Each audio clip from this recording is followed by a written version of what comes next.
Robin Zander here. I hope whatever time it is right now for you, morning, day, or night, you're doing so well. I'm back in Marin County, back home. You might hear Riley puttering around in the background, my puppy. After a couple of very full days of travel, I've had my first full day back. I was in San Francisco for most of the day.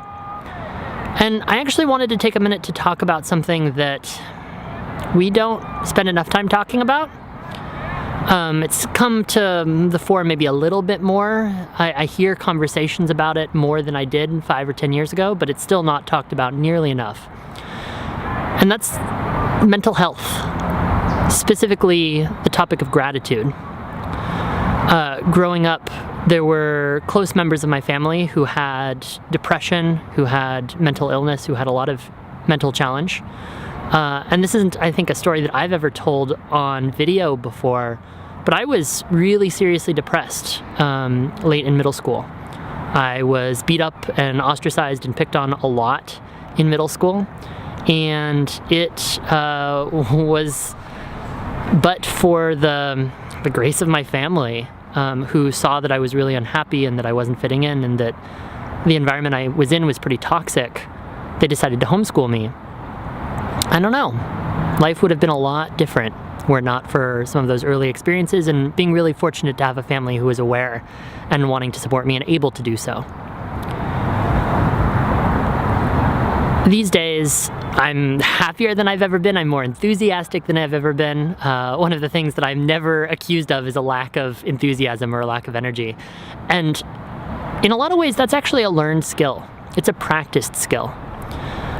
Specifically, the practice that I want to talk about is gratitude. It's a really simple exercise, but it's scientifically proven to have a huge impact. 3 things on a given day that went well. So for me, the screen in the background and being in this environment on a walk with my dog. Having 2 hours to train this morning with my group, the SF Movement Practice group in San Francisco. It's sfmovementpractice.com, I believe, if you want to learn more.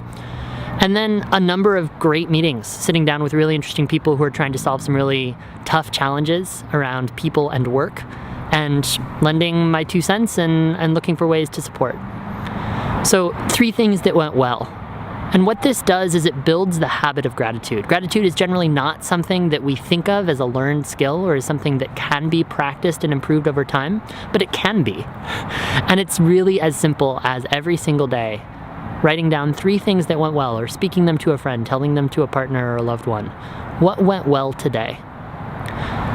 It's like meditation or going to the gym. It's not something that tomorrow you're going to wake up and be magically better. There's no quick fixes in my experience. There's no magic pills. And anyone who's selling a magic pill, I think that's probably snake oil. But what you can do is you can practice. And in my experience, the practice of gratitude, the practice of little things that you can do to feel better every single day, make the biggest difference. So, what are your 3 things that went well today? Let me know in the comments down at the bottom of this video. I'd love to hear from you. What went well for you today?